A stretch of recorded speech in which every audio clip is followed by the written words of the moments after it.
Hello students and welcome to the second lecture of physics class 8 PBSC that is friction। ठीक है, तो student अभी तक हमने फ्रिक्शन के बारे में एक बेसिक डेफिनेशन देखी है, ठीक, और फ्रिक्शन कैसे एक्ट होता है ये सब हमने देख लिया। लेकिन इसमें फ्रिक्शन का डायरेक्शन देखा है कि फैक्टर्स कौन से फैक्टर्स हैं जो फ्रिक्शन को अफेक्ट करते हैं। ठीक, अब इसमें हम लोग क्या करने वाले हैं, इसमें हम लोग देखने वाले हैं आपके types of friction, that is static friction. आपको यहाँ पे दिख रहा होगा, ठीक है। टाइप्स देखने वाले हैं वो क्या क्या है। एक तो पहला है आपका स्टैटिक फ्रिक्शन, ठीक।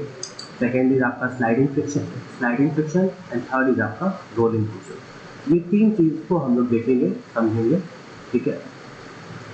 तो ये आपको यहाँ पे बोर्ड पे दो इमेज दिख रही होगी। एक इमेज में ये देखिए एक इंसान है जो इस बैग को मतलब इस ब्लॉक को यहाँ पुश करने की कोशिश कर रहा है। क्या करने की कोशिश कर रहा है? पुश करने की कोशिश कर रहा है, ठीक है। बट इसका हालत देखिए कितना खराब हो गया, ठीक। इसका चेहरा एकदम रो रहा है, ठीक है, ऐसे उतरा हुआ चेहरा, ठीक, क्योंकि ब्लॉक का वेट या मास बहुत ज़्यादा है, ठीक है।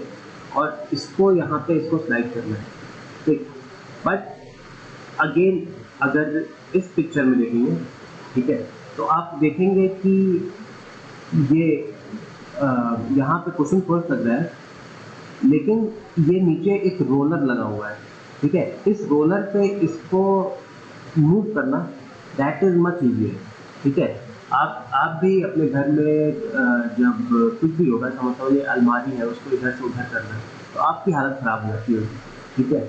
आप 8वीं में पढ़ते हैं समझ लीजिए, तो आप 2-3 लोग को बुलाते हैं, लाओ चलो अलमारी को इधर से उधर करना है। लेकिन अगर अलमारी के नीचे समझ लीजिए इसके नीचे ऐसे रोलर लग जाते हैं, ठीक है, इस तरीके से अगर रोलर लग जाते हैं, ठीक है, जैसे कूलर के नीचे ऐसे पहिए लगे होते हैं कूलर को इधर उधर डिस्प्लेस करने के लिए, तो आप सोचिए कि आपका काम कितना आसान रहता। हो सकता है आप उसे खेलने लगते इधर से उधर ले जाते, ठीक है। तो एज सच हमें भी फील होता है यार कि अगर नीचे रोलर लगा होता या पहिए लगे होते, ठीक, तो चीज़ें डिस्प्लेस करना आसान है, ठीक है। क्यों ऐसा क्यों हो जाता है, ठीक है, कि अगर पहिए लगे होते हैं, अगर व्हील है तो डिस्प्लेस करना इजी है, और व्हील नहीं है तो डिस्प्लेस करना बहुत है। ऐसा क्यों हो रहा है, ठीक है। क्या इसके पीछे कोई कारण है? क्या फ्रिक्शन है? अगर फ्रिक्शन है तो कौन सा फ्रिक्शन है और कितना लग रहा है, ये सब हम इस चैप्टर में देखने वाले हैं, ठीक है। तो सबसे पहले हम लोग स्टार्ट करेंगे from the very starting, that is a static friction. Static friction से हम लोग स्टार्ट करेंगे, फिर हम लोग स्लाइडिंग पे जाएंगे, और स्लाइडिंग के बाद हम लोग आते हैं आपका रोलिंग फ्रिक्शन, ठीक है। तो स्टैटिक देखिए, static friction is a force of friction on an object that is not moving, ठीक। समझ लीजिए ये ब्लॉक है, ठीक है, लेट अस से यही है आदमी एग्जांपल है, ठीक। इसको ये ब्लॉक को डिस्प्लेस करना है, तो पहले इसने लेट अस से कि 10 न्यूटन का फोर्स लगाया, ठीक है।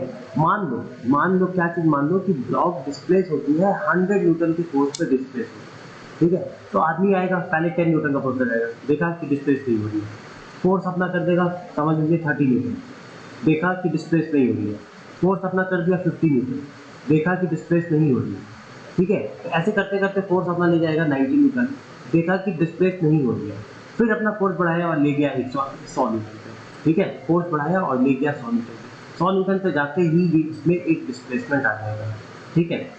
लेकिन जब ये 10 न्यूटन लगा रहा था, 30 न्यूटन लगा रहा था, 50 न्यूटन लगा रहा था या 90 न्यूटन लगा रहा था, तो इसको रोक कौन रहा, ठीक है। तो रोक कौन रहा था आप जान गए थे कि कौन रोक रहा था, इसको फ्रिक्शनल फोर्स रोक रही थी, फ्रिक्शनल फोर्स इसको रोक रही थी, ठीक है। तो आप मुझसे पूछोगे यार सर जी ठीक है, अब ये तो लेकिन 100 न्यूटन लगाया तब तो नहीं फ्रिक्शनल फोर्स रोकी, ठीक है। 10 न्यूटन पे रोक दी, 30 न्यूटन पे रोक दी, 50 न्यूटन पे रोक दी, 90 न्यूटन पे रोक दी। ये 90 न्यूटन लगाया, फ्रिक्शनल फोर्स भी पीछे की तरफ फोर्स लगाएगी, ठीक है। तभी तो नहीं भाई, तभी तो नहीं स्लाइड किया ना, ठीक है, तभी तो नहीं सरका, ठीक। लेकिन 100 न्यूटन जब लगा दिया तो फ्रिक्शनल फोर्स को पीछे की तरफ फोर्स लगाई, लेकिन फिर भी ये मूव कर गया, ऐसा क्यों? तो वो है because of static friction. Static friction is the force of friction on an object that is not moving. Object नहीं मूव कर रहा है तब भी एक फ्रिक्शन फोर्स इस पे लग रहा है। जब ये टेंडेंसी देखिए, जब 10 न्यूटन लगा रहा है तो इसके पास एक मूवमेंट की टेंडेंसी है, क्या है, मूवमेंट की टेंडेंसी है, ठीक है, मूवमेंट की टेंडेंसी है। जब 10 न्यूटन इसके आगे की तरफ लगा रहा है, ठीक, frictional force since it is not moving, तो फ्रिक्शनल फोर्स 10 न्यूटन का रहेगा ना, ठीक है, समझ रहा हो ना, ठीक। If you press on a stationary rod and does not move, it is being held by the static friction which is equal and opposite to your force, ठीक है। और स्टैटिक फ्रिक्शन की वैल्यू कितनी होती है, जो भी आपने पुश किया उसका इक्वल एंड अपोजिट होगा, ठीक है। चलो हम इसको थोड़ा सा और समझते हैं, इसको मैं थोड़ा सा मिटा दे रहा हूँ ताकि एक ब्लॉक बना के समझाते हैं, ठीक।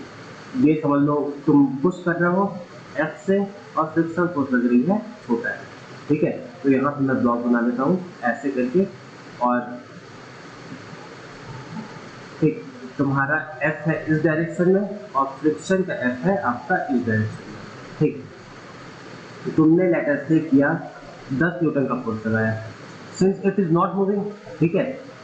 अब देखो रिमार्क क्या है, यहाँ पे मैं रिमार्क लिख रहा हूँ, नॉट मूविंग, मूव नहीं कर रहा है, नॉट मूविंग, तो फ्रिक्शनल फोर्स भी 10 न्यूटन लगाया है, तुमने लगाया 50 न्यूटन, ठीक है, फ्रिक्शनल फोर्स भी 50 न्यूटन। और रिमार्क क्या होगा भाई, जब दोनों लोग ने अपोजिट इक्वल एंड अपोजिट लगा दिया तो कहाँ ये मूव नहीं करेगा, 50 न्यूटन का फ्रिक्शनल फोर्स, ठीक है।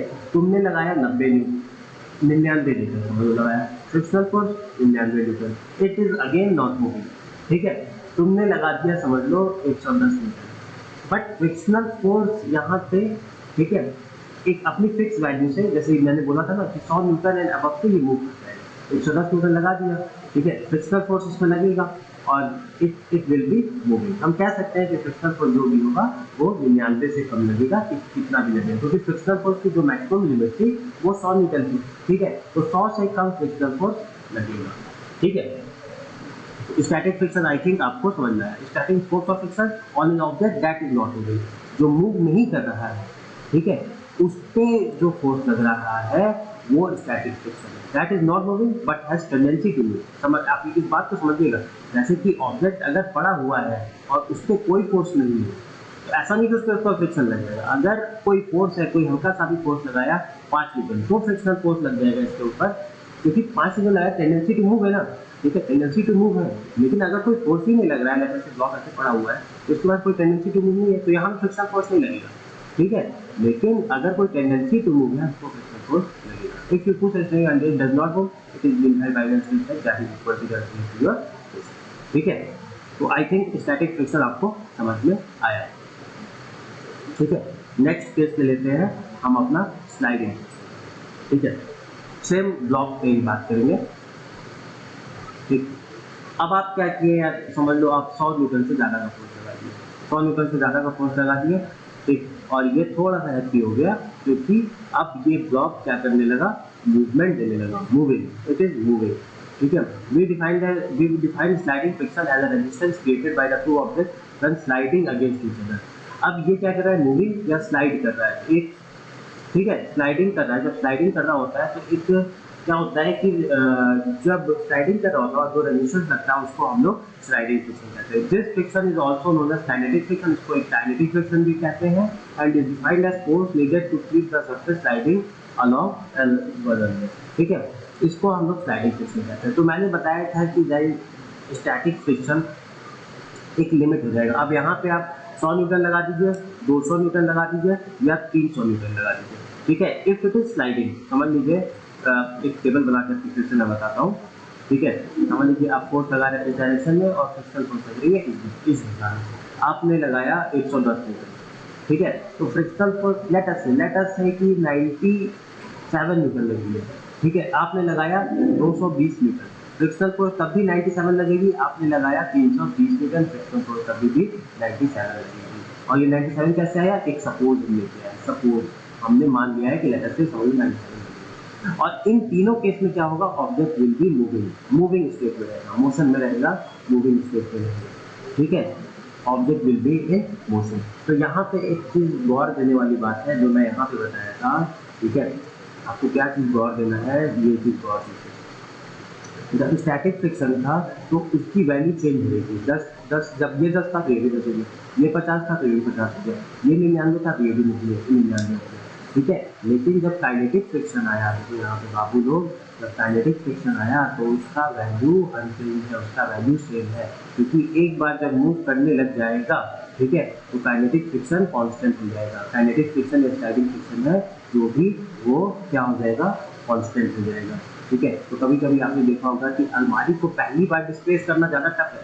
ठीक है, अलमारी है, तो आप मम्मी ने कह दिया भाई झटका दे दो, पहली बार डिस्प्लेस करा, लेकिन एक बार वो मूविंग स्टेट में आ जाता है ना, तब कम फोर्स लगता है उसको और मूव कराने के लिए। तो that is because of static and kinetic friction. ठीक है। तो अभी हम लोग इसको और देखते हैं। लेकिन क्या होगा कि अगर मम्मी आए और कहें कि बेटा ये लो पहिया लगा दो पहले और फिर हम लोग इसको डिस्प्लेस करेंगे, तब तो आपकी क्या हो जाएगी, बल्ले बल्ले हो जाएगी। आप कहोगे वाह कितना आसान काम है, तो आप कहोगे मम्मी जाओ मैं खुद ही कर लूँगा, मैं अब बड़ा हो गया हूँ। ठीक है। तो ये रोलिंग फ्रिक्शन है। रोलिंग फ्रिक्शन क्या है? When an object like this rolls over the surface of another object, the resistance to its motion is called rolling. When an object like this, ठीक है, rolls over the surface of another object, ठीक। अब क्या होता है कि भाई इसी केस में अगर यहाँ पे हम इसको बीट्स लगा देते, यहाँ बीट्स लगा देते, तो मज़े ही आ जाते। ठीक है, इस आदमी के मज़े ही आ जाते। और ये जो ऐसे है, ये और अच्छे से और हंसते हुए इसको यहाँ से यहाँ, चाहे कहीं भी, जितना भी दूर इसको ये मूव कर लेता है। ठीक है, जितना भी दूर ये मूव कर लेता है, क्योंकि अब क्या है, पहिए लग गया है। पहिए लग गया है तो रोलिंग फ्रिक्शन क्या हो गया है, rolling friction I mean friction बहुत कम हो गया, फ्रिक्शन बहुत कम हो जाएगा। ठीक है। तो जितना भी ये फोर्स मारेगा वो उसको कोई अपोज करने वाला नहीं है, या बहुत कम वो अपोज हो रहा है। When an object like this roll over the surface of another object, the resistance to motion is rolling friction। इसी को हम लोग क्या कहते हैं, रोलिंग फ्रिक्शन कहते हैं। ठीक है। तो भाई आपको क्या लग रहा है कि सबसे आपको ये तो पता लग गया कि यार रोलिंग फ्रिक्शन में ना फ्रिक्शन बहुत कम होता है। फ्रिक्शन बहुत कम है, तभी तो ये आराम से रोटेट कर मूव कर पा रहा है, तभी तो इसके चेहरे पे स्माइल है। ठीक है। तो आप कह सकते हो कि रोलिंग फ्रिक्शन जो है वो बहुत कम है। ठीक है। अब स्टैटिक और स्लाइडिंग में आपको समझना है। देखो मैंने बताया था कि स्टैटिक में क्या होता है। ठीक है। स्टैटिक में एक जोर तो आपको लगाना ही पड़ेगा। एक बार ऑब्जेक्ट मूव कर गया है तो फिर आपकी जो मेहनत होती है वो कम हो जाती है। लेकिन स्टैटिक में जब तक ऑब्जेक्ट को मूव नहीं करा पा रहे हैं तब तक मेहनत बहुत ज़्यादा रहेगी। तो हम इन शॉर्ट क्या कह सकते हैं, हम इन शॉर्ट ये कह सकते हैं कि static friction is more than sliding, and that is more than, ठीक है, that is more than rolling friction. In short हम ये कह सकते हैं। ठीक है। और with the examples I think आपको ये क्लियर हुआ होगा कि कैसे क्या होता है स्टैटिक फ्रिक्शन में, जब when object is not moving and friction is there, object move नहीं कर रहा है और फ्रिक्शन है। Sliding when object is in motion. ठीक है, ऑब्जेक्ट मोशन में है तब स्लाइडिंग फ्रिक्शन लगता है। And rolling when object rolls over another surface, rolling यानी व्हील्स लगे हुए हैं। स्लाइडिंग और स्टैटिक नॉट मूविंग। ठीक है, समझ रहा हूँ। ठीक है। तो ये लेक्चर को इसी पे खत्म करते हैं, लेक्चर 2 को। ठीक है। लेक्चर 3 पे हम लोग क्या करेंगे, जैसे कि फ्रिक्शन इज नेसेसरी इवन, उसको हम लोग देखते हैं। ठीक है। और क्लास में आइए तो आप लोग को और मतलब और बेटर तरीके से आपका ट्रीटमेंट होगा, और बेटर तरीके से हम लोग इस पर इंटरेक्ट करेंगे, देखेंगे, समझेंगे। ठीक है। बट यहाँ पर एक एक्सपेक्टेशन है कि आप लोग ये जाएंगे, और जो नहीं समझ में आता उसको आप क्लास में आइए, क्लास को और बेटर इंटरेक्टिव वे में हम लोग काम करेंगे। Thank you.